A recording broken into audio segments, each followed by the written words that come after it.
My favorite. It's Judd's Hockey Show. It is Judd's Hockey Show. It's a Wednesday edition of Judd's Hockey Show. So when those of you watching on YouTube see the screen, you're not only going to see the charming Declan Goff, the elderly Judd Zolgad, but also the beauty of the show, Jesse Pierce, our friend from the Bar Down Beauties, and of course the Before I Die podcast on SKOR North. Jesse covers the Wild for NHL.com, and you do what, about a couple of beauties podcasts a week at least with Kristen? One full episode per week, but we're flooding social media with all the clips, everything. You cannot escape this. It's you and Declan. It's you and Declan just flooding social media, trying to get on Twitter more, trying to get on the talk more. Mm-hmm. It's good to hear. It's good to hear. All right, let's start with this, Jess. We actually, Dex and I did a Judd's Hockey Show after the Devils Wild game last night, which was a great finish with Matt Boldy scoring, I think, with a couple seconds left officially on the clock. But I deemed it pretty damn near close to the perfect road game. Like, I was really impressed. Your thoughts on what was one of, I think, the best games of the season, just from a fan standpoint, but also if you're Dean, you had to be overjoyed with that game. I mean, it was a complete game from Minnesota. You haven't seen much of those, even during their stretches where they're winning by large margins or they're on this little streak or run. You haven't still seen a full, complete game where the defense is clicking, the goaltending's clicking, and then you're getting some offensive scoring as well. Matt Boldy scoring that overtime goal, 1.3 seconds left. Absolutely gassed. Like, I cannot applaud that little 21-year-old enough lately. He's got 6 goals, 10 points in his last 6 games, and that's been since Kaprizov has been out too. So that's tremendous. Great for Boldy to get that overtime winner. Now, from a fan standpoint, and I know I was watching the game with some fans, and it was kind of a boring game, right? Like, it was a very tight, structured defensive game. Bite your tongue. But your tongue. But I'm gonna say can I finish, sports dad? Jeez Louise. But that's exactly the type of game, A, you need in the playoffs, B, you need against a team like the New Jersey Devils, who are so freakishly fast that you need to shut them down. You need to be stingy. And the defense was really up for it. A couple mistakes here and there, but I thought they overall played fairly well. And then when they didn't, Philip Gustafsson, that third period, man, like, he was on cue. He was absolutely fantastic. 47 saves, a career high for him. Shout out to the Posts as well, which also helped both teams, I think, a little bit, not just the Wild, but the Devils. It was a perfect game. It's what you're going to see once the regular season comes to a close. It's how you're going to have to play. And it's a very good sign for the Minnesota Wild moving forward.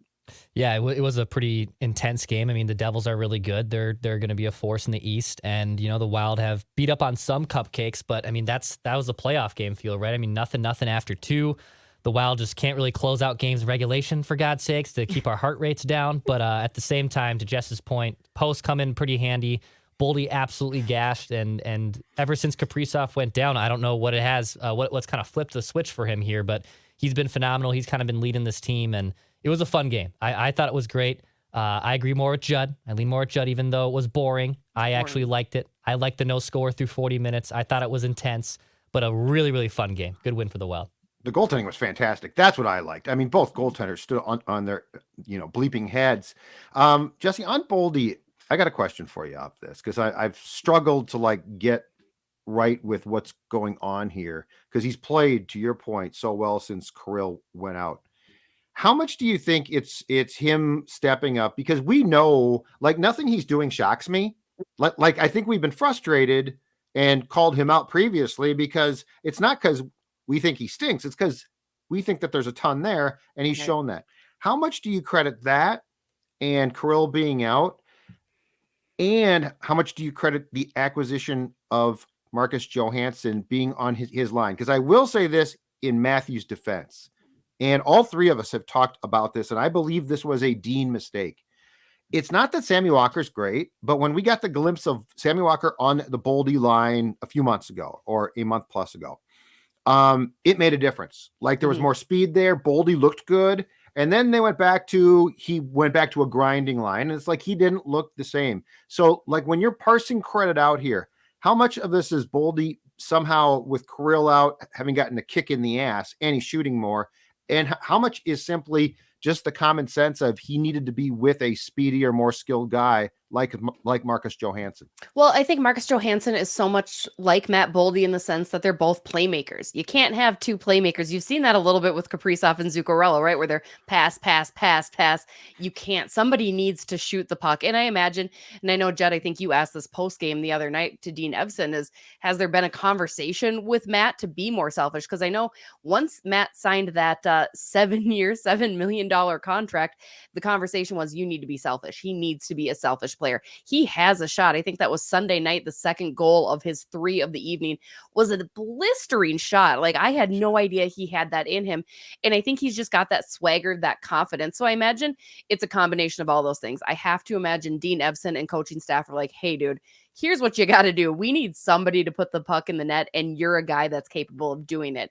And I think Johansson is a guy that's capable of setting him up for that. Not that Matt Boldy can't do it on his own too. I mean, he has the stick work. He's got the arms and the way to move into the zone. It's fantastic. He can be an all-around player, but without Kaprizov especially, I think he's risen to that challenge. And I think it's a good sign moving forward too. I think for a while, people were getting a little hard on Boldy. He wasn't scoring. He wasn't taking the shots that were there, but now he is. I mean, sometimes it's a fling of the puck on net. We've seen that time and time again, especially when you've got somebody like Joel Eriksson stepping in there too, who can deflect those, can get his body down in front. I think Boldy realizes, hey, I'm the guy that needs to take the shot, and we'll see what happens. So it's been absolutely tremendous to see him do so in this time of need, especially when 97 is down and out with that lower body injury for a bit.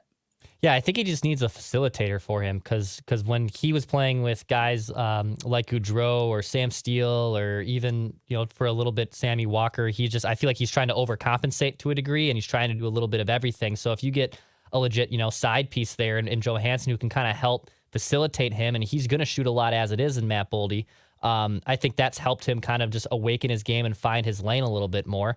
And it's been great. And he has been streaky. Like, he's gone on stretches before this season where, yes, he wasn't scoring goals, but where he was scoring a lot of points. So he's an up and down player. He can be like this a little bit sometimes, but I think Johansson has helped awaken things a little bit for him. Mm-hmm. He's also, I think now and this is not to say that he does not work hard at times, but he's also an anti-grind guy. I think Dean loves grinders, right? Foligno's a grinder, and that's what he is. And Boldy's big enough where he could grind, but I think when Dean sticks him on the line and says, you go out there and, you go in the corners and create, Boldy's mojo goes down. Mm-hmm. And I mean, the guy that we've seen these past 6 games, yes, he is red hot right now. So I'll fully admit that, but this is closer to what we should see consistently. And if you can get this in the playoffs, because the important thing is in the playoffs, Kaprizov, hopefully back, he's going to be checked incredibly tightly. So like, you can't say, well, Kirill's back and now the scoring's all, no, that's not how this is going to work. So like, what we're seeing now is a preview of what has to keep up.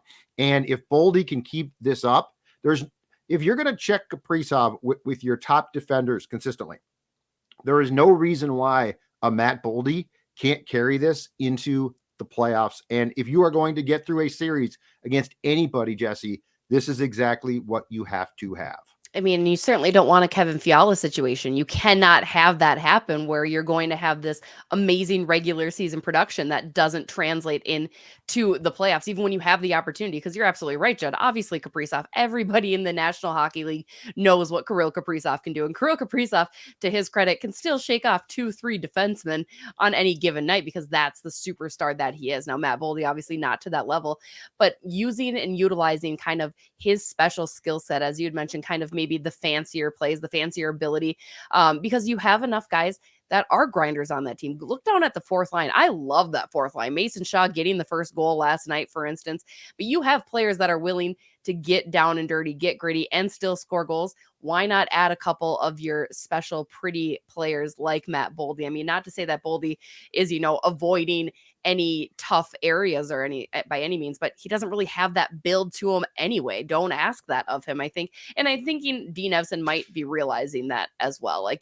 this is what Matt Boldy thrives in. Judd, maybe you need to have a talk with Dean and just say, hey, what we're seeing from way up top, bird's eye view, is you need to be a little bit softer with this kid. Why does Dean avoid my question every time about Every the time. team? He's like, the whole team's playing. I said, Dean, that's my point. The whole team is playing well. Every time it's like, we've always played like this. It's like, no, you haven't. I think it's He avoids it every sometimes time. it feels a little clicky in there. You're not at practice, so Dean looks at you and he's like, who the bleep is this guy? I think you're right. What's he asking? I don't know him. Jesse, you want to talk goalies? And I'm like, yes, let's talk goalies. What Dean doesn't get is that I saw him play for the Whalers and Cooperalls, okay? Yes. So it's like, Dean, I know you. I know your type. I know your 80s grinded out style, okay, dude? So let's talk. Mm-hmm. You got to bring it up. He loves talking Whalers. Bring that up next time. Smooth it in. I'll come to practice one day. There you go. I'm just That's all you ordinarily recording. Speaking of the fourth line, perfect segue into a topic that I think could be great fun here. Now, I'm going to do one very dangerous thing. I'm going to assume health, okay? Which obviously guys are going to get hurt. But assuming health in the playoffs, assuming Kaprizov comes back, I think he will. Assuming Nyquist is set to come back from his shoulder injury for the playoffs. I want to talk about line heathen, Jesse Pierce and Dex. I want to talk about who's in and who's out. Because I'll start off by saying this, Jess. I'm with you. That fourth line has done nothing to get scratched. Mm-hmm. Like no one from that fourth line. So, Jesse, we'll start with you. What are you thinking as far as Kaprizov obviously plugs immediately back in, but Nyquist as well. And more importantly than that, who the hell comes out? I mean, that's the toughest thing. And unfortunately, and I know we've discussed it on this show before, Dean kind of has an aversion toward the younger guys. So he will probably look at scratching a rookie guy like Mason Shaw or Connor Dewar, who again have done nothing to deserve being a healthy scratch. We've seen Shawzy sit out a time or two this year. I don't know that Connor Dewar has been a healthy scratch this season. I could be wrong. My unpopular opinion, and I've said it once out loud, and I get very sad to say it out loud, I might sit Marcus Foligno, and I know he's the type of guy that you want in the playoffs. He's that big boating presence. He's got an A on his chest. He's a personality. But dang, he has not done a heck of a whole lot this season for me on a physical standpoint, on a production standpoint, for me to really justify him being a constant when guys like Mason Shaw, Brandon Duhaime coming back from injury have done more. I mean, I would look at something like that. I know it'll probably never happen, and I know people are going to hate me saying I'm Marcus Foligno's biggest fan as a person, but that's who I would want to scratch. I think he deserves to take a seat at least once if he continues playing. Now, again, Foligno just getting back from a latest of a slew of injuries this year, and that could be why he has been so up and down and struggling to find his role. But I would look at something like that. I would really urge Dean to take a hard look at some of those guys and what they've really brought to the team. Because again, you asked me about Mason Shaw, Marcus Foligno. My decision's easy. I keep Mason Shaw and where it sits. This is really difficult. I don't believe, funny enough, and most teams, this would be an easy thing to make, but I don't believe Shaw, Dewar, Reeves gets broken up, and why would they? They have a good role here going. They're not going to mess with that chemistry. It's a good fourth line. I mean, for God's sakes, I thought Shaw was going to be the hero last night when he scored the first goal, and that's going to be the only goal that happens, but it didn't work out that way. So assuming Kaprizov comes back, you take, and I know yesterday Foligno was on the top line, but you take Foligno down, you put Kaprizov with Hartman and Zuccarello. I don't want to touch Johansson, Ek, and Boldy. That remains the same too. That line's been great. So basically, it's a combination and trying to fit four guys in three places of Duhaime, Gaudreau, and Sundqvist. I think Gaudreau is the one who he's not going to move because he's center. And just Dean loves him. Dean loves him. He will can never, ever move. Wrong. He can do no wrong in Dean's eyes. It's So his kid, right? Maybe he's he'll go to a cemented. shootout too, and then Freddie Hockey comes in handy. So. Exactly. No shootouts, playoffs. But that's true. true. He does. That's He does true. lose his one Penalty great shot. thing. If you take away the five guys on the ice, I actually think Frederic Gaudreau is one of the best hockey players on the planet. So I think Gaudreau is cemented as the center in that line. So again, that leaves then two spots for three players. Do you take Duhaime out and put Foligno and Nyquist together with Gaudreau? But that means Oscar Sundqvist then could potentially come out. Like, I don't know any combination that has This is great. Nyquist on this team. I Like, if Gaudreau is going to center that line, I think Duhaime is likely the one that's probably out just by skill. Like, you can take Duhaime out. I don't love that, but I can see why you would take him out. Mm-hmm. And then is it Foligno and Sundqvist? Is it Sundqvist and Nyquist? Is it I Foligno like and Nyquist too. Don't you want to see I like Nyquist? Nyquist too. I don't know if there's a spot for him. Billy G will tell Dean to make a spot for him. I But then, think do you you're- take Sonny out? I think you're right on Nyquist, and I also think that Declan's call might be so. Jesse, what you said at the start of the show, I think is right. First of all, Dean is going to take out younger players for the most part. Now, but here's the thing: the fourth line is the fourth line. I don't know, like, we're not talking for the most part about fourth line guys. Like, I don't think you're going to make Foligno a fourth line guy.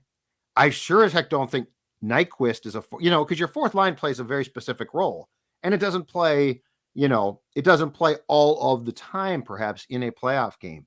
So I think we're really toying like Declan just did with the top three lines. Mm-hmm. Like, I think we're trying to make room there. I think Duhaime, I love how he's played, and I know that they love his work.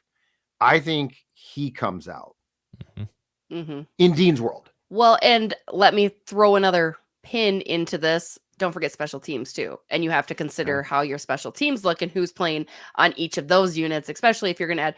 Nyquist is also tough now that you guys have me mind reeling. I want him in so bad, but he hasn't played with this team at all, right? Like, what does that look like? What does that chemistry have? What could be there? I just like him as a player. He is so skilled and so talented. And part of me feels, again, I think Garen, he's gonna get it. He wants at least one game with him, right? But I don't know, because otherwise that was what was the point? Right. Well, I don't think they ever thought that this team was going to play like it Mess is now. around and try to go for first place in the Central? Yeah, like I don't think that was expected. No. And look, Johansson's been great. Sundqvist, to me, he's not a sexy player, but he plays a very important role. Like I told Dex, I think he plays the Greenway role as God intended it. Mm-hmm. So, like, you don't have to wonder, is he going to show up? No, he's not going to. It's not like he's flying around the ice, and he looks fantastic, but he does his role. I don't think he's screwing up. So he stays in. Special teams, Jesse, your point is good there, because I don't think you bring Dewar or Shaw out from a penalty kill standpoint. I mean, those two together are electric penalty killers. Mm-hmm. They actually create offensive chances. Dewar goes and gets a shorty like every other time. It's fantastic. And I could see him in the playoffs doing exactly that. Mm-hmm. But this is assuming, again, and probably guys will get hurt, but assuming health, I think Duhaime's out. And then I guess my only question is, I have no idea who else you pull out. All right, how about you roll a 13 forwards and you just scratch a defenseman? All right, Kalen Addison ain't playing. He's out. Yeah, scratch Five Addison or defensemen? scratch Merrill. Yeah, go with 5 defensemen. You have you'd have Spurgeon and Dumba and Brodin and Middleton, Klingberg as the 5th guy, and then you have 13 forwards with Nyquist. And Merrill, so Goose. Does Goose play or is Goose out too? Goose is out. Goose, Merrill, Goose is out. Addison out. So Klingberg, I don't hate that. So Klingberg is essentially your power play specialist. He just plays the power play. Yes. Actually, And- I wouldn't hate that. Right. And you occasionally put him in then for a shift with, I don't know, Brodin or something like that. Yeah, or Spurge. I mean, it sounds ridiculous, but it doesn't, if that makes any sense. I can't wait to read the comments on this week's episode. Float this by to Dean. Float this by to Dean. Do you guys want to take Reeves out at all? Like, that's another one that's going to be, I'm sure there's a ton of folks now watching this screaming, "You idiots, Reeves is out." Do you want to take Reeves out, Jesse? No, yes. I don't know. It's You have to make up your mind. I know. No, I don't think so. And it's funny because let's remove the quote unquote heater that he is on right now, right? I just think his general presence being anywhere near the ice terrifies the opposition, no matter who they are. Like, it really is. Like, you cannot deny that. Now, whether Reeves actually steps up, and actually I think he's played very smart. I know a lot of people are wishing and clamoring that he fought more, but why. Like sometimes he just doesn't have to. Like he just literally needs to skate past the opposing bench and they kind of tighten up a little bit. So no, I mean, keep him, but I don't want Shazi or Dewar out either. Like I like that fourth line. We could put Duhaime, although I think this might create some shot problems. We could put Duhaime, if you did scratch Reeves, down on the fourth line, right? Yeah, I mean that adds a and then I think you could get away with Foligno, Gaudreau, Sundqvist, but then you don't have a place for Nystrom. So like this is going to be a dilemma. I would have a few weeks ago, I would have said Reeves comes out for sure. Yeah, but he plays that fourth line role to AT, and to your point, Jess, he doesn't do stupid things, so he's not taking penalties. Right. I think he's taken 2 minor penalties since he got here, and that's a guy that the referees are itching to give penalties to, and and that's a very specific line. Yeah. So Duhaime could do that job, but if you're going to bring Nyquist in and stick him on the fourth line, just scratch him. Yeah. Yeah, because that's not. But why don't you guys want my Foligno idea? Why are we shying away from scratching Marcus Foligno? I will give you $20 if Dean if it's a remote thought in Dean's mind. Hey, you like me for my hot take, but that's what like truly like if you're looking basically at just how he's performed, and again, I don't think he's ever really been fully healthy this year. Very, very rarely. I'm bummed. Like it's not. He's not bringing a whole lot. Again, I'm not at all looking for him to replicate last year, but I'm looking for him to get back to like the big bodied size guy. And I don't even think you're seeing as much of that between hits and physical presence. I know it'll never happen. Like you just don't. That's a good hot take. That's a big message to send if you were to do something like that, right? Like Dumba people could argue and understand. I don't know that most people would side with me on the Foligno, but I stand by my take. We'll see what happens. Dex, your thoughts on 17 being scratched? I don't think he's scratched yet, but I wouldn't be surprised if they moved on from him this summer. I think he means a lot to that room, so I think it would take a lot, but now he's getting up there in age.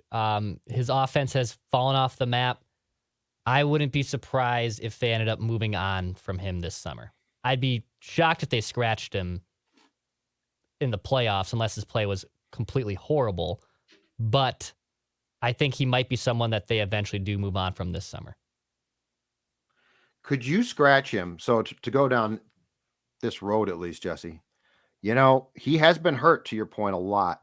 I wonder if you could scratch him and just say upper body, mid body, lower body, and get away with that. Because then you're not embarrassing him. Yeah. It's not ideal, but that might be a way to get around it and at least create a rotational opportunity. I guess my question on Nyquist too is he got hurt, I think, in December with the Blue Jackets, and he has been out since then. And they originally, I think, did surgery and announced that he was done for the season and then walked that back. And that's why Bill traded for him. But his conditioning and just his in-game shape might not be ideal to plug him into something as intense as the playoffs, but I could see a Foligno scenario where you just say, yeah, he's hurt. And then he's not. And then it's not like, well, he's being scratched because he's not effective. Right. Yeah. And that'd be fair to him. Because again, Marcus, love him as a human. Nicest guy in the entire world. He gave me a really cool moment, you guys, if I may, an aside. Sure. I had a hockey mom ask me if I could use any of my connections, which I have none for the record. And I had asked Marcus to send like a little quick congrats video to this little B team that was making state. And so I had my phone charging at a local watering hole. And I was like, hey, could you hand me my phone, please? And the bartender was like, do you know Marcus Foligno? And I felt so cool in that moment. I was like, yes, he's just sending me this video. We're not just texting willy-nilly. He just is. And now you're scratching him. And now I'm scratching him. And now you're scratching him. I got what I needed out of him.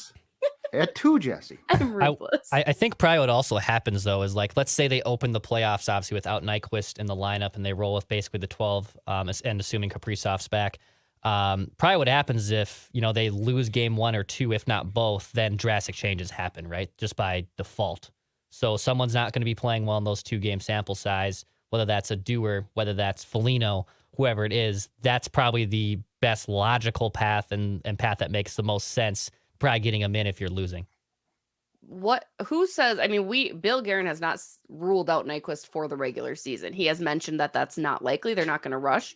Mhm. I mean, that also changes things, right? If he does come back and he Yes. is as good as we're hoping and as good as I'm hoping he's going to be, that changes a lot too, right? Like if Nyquist gets in even just 1 or 2 games and performs out of this world, I mean, that solidifies his positioning heading into the playoffs too.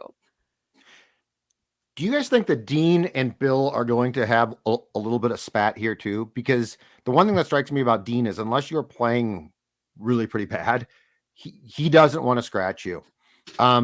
Jesse, you're right. He prefers the veteran players, but I wonder if Nyquist would cause a little bit of friction, because Dean might say exactly what we're saying, which is, okay, where am I supposed to play him? And Bill might say, I acquired him, you play him. I just wonder if that's going to be the one guy who causes a little bit of back and forth on how do we play him.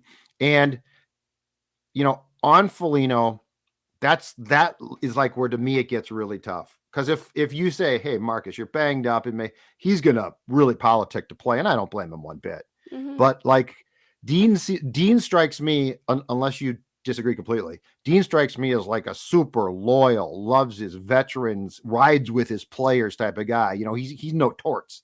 And so I wonder if that's going to create a little bit of back and forth. And as I said, friction in trying to decide, okay, if Gustav Nyquist is going to play, who comes out?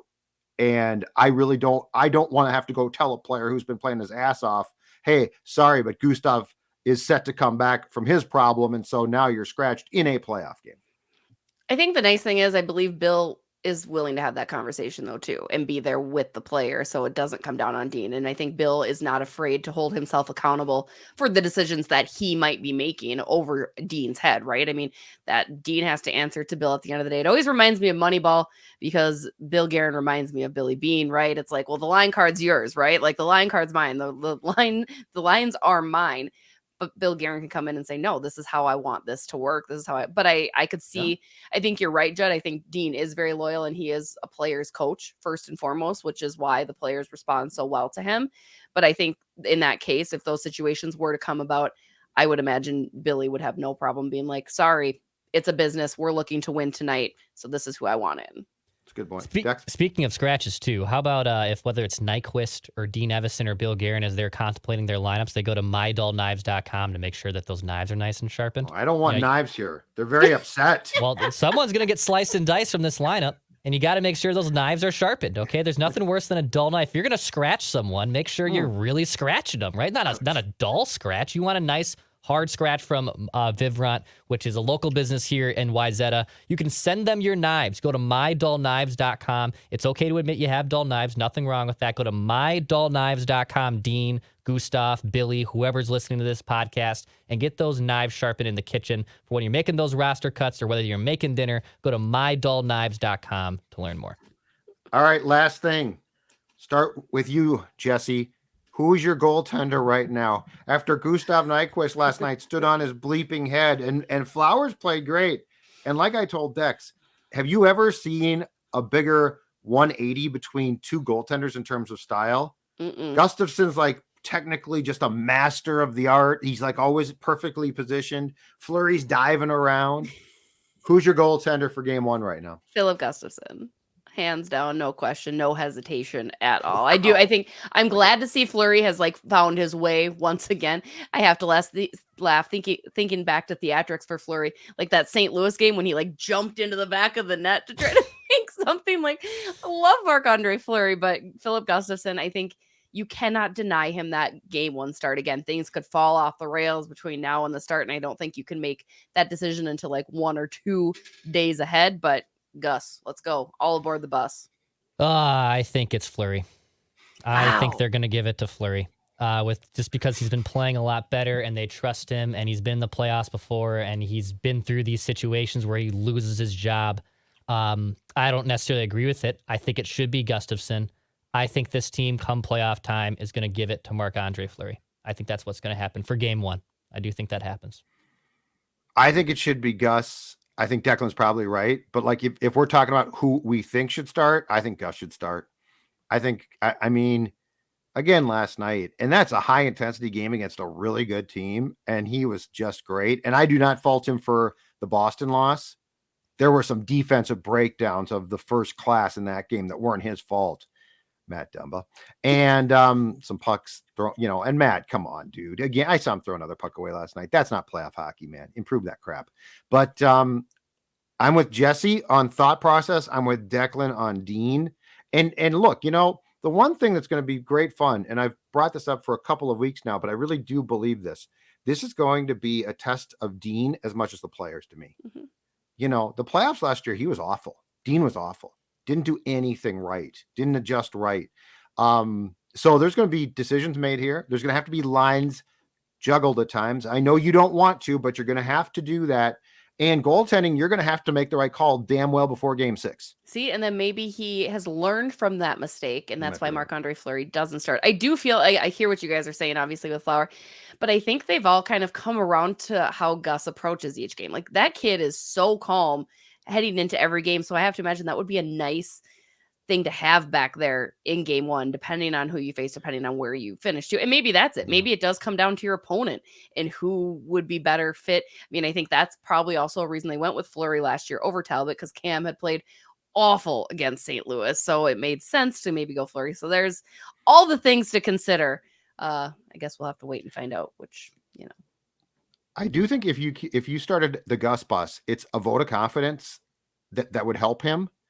Fleury should be fine with that. Like, professional pride hurt a little bit, but I don't think Fleury should be like shaken. Oh, I'm not starting. This is BS. First of all, if Gus struggles, he's in.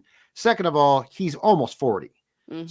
So I will say this. If Gustafson continues to play the way that he's playing for the most part, and you give him the game 1 start, that is a jolt of confidence that you are going to take away if he doesn't start that game. Mhm. I think for me, that's something I'll believe from Dean when I see it. Fair. Like, I need to see it. And if he does it, good for him. All right, we're done. Jesse Pierce, Bar Down Beauties, the Before I Die in Season Viking podcast with our guy Thor on SKOR North. She does a fantastic job. And of course, check out her written work, NHL.com, because Jesse never really rests. He's Declan. I'm Judd. We'll talk to you with Jesse next week. There's no room for petty bull.